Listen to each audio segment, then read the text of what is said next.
Дараагийн мэдээлэл Монгол улсад элэг бөөр зэрэг эрхтэн шилжүүлэн суулгах шаардлагатай донор хүлээж байгаа 1200 гаруй иргэн байна.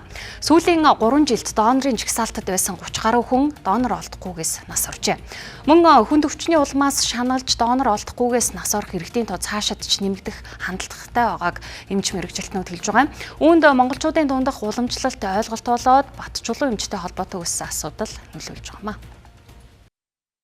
Эд эрхтэн шилжүүлэн суулгах эмчилгээг амьд болон амьгүй донороос авч хийдэг. Амьд донор нь донорын тухай хуулийн дагуу өвчтний гэр бүлийн гишүүд хамаатнууд байдаг.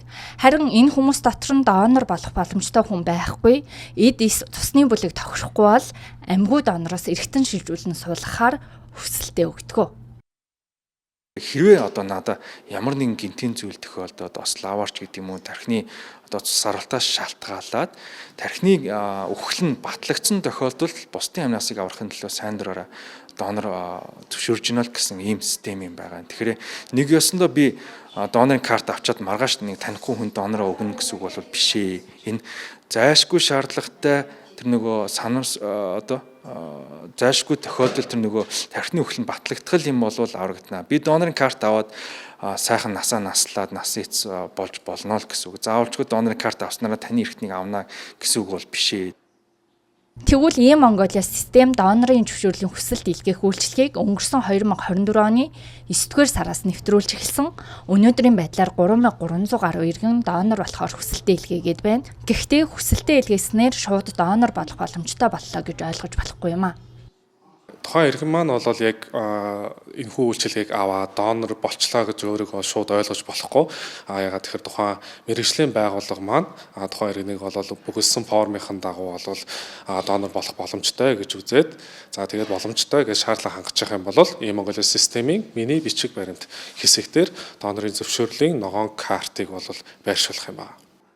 Одоогийн байдлаар Монголиа системээр хүсэлт илгээсэн иргэдийн дотроос донор болсон иргэн байхгүй юмаа. Донор болно гэдэг нь цус харвах, осолд орох гэх мэтээр таны тархи үхчихсэн үед таны эд эрхтэн шаардлагатай хүнд нь ашиглаж болно гэдгийг зөвшөөрч байгаа үйлдэл юм аа. Гэхдээ манай хэрэгжиж байгаа системээр заавал гэр бүлээс нь давхар зөвшөөрөл авна. За үзэгчдээ Монголиа системээр хэрхэн донор болох хүсэлтээ илгээх зааврыг танилцуулъя. Тэгэхээр эхний ээлжинд Монголиа систем рүүгээ нэвтэрч үйлчилгээнүүд хэсгээс донорын зөвшөөрлийн хүсэлт гэсэн хэсгийг сонгоно. Ингээд үйлчилгээ авах товчлуур дээр дараад үргэлжлүүлэх товчлуур дээр дарна. Ингээд хувийн мэдээлэлээ оруулна.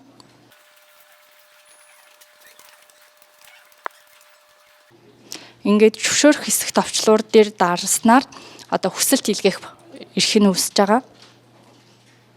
Ингээд донорын зөвшөөрлийн хүсэлтээ илгээчихэж байгаа. Ингээд ажлын 10 хоног танд холбогдох байгууллагаас хариу ирэх юм аа.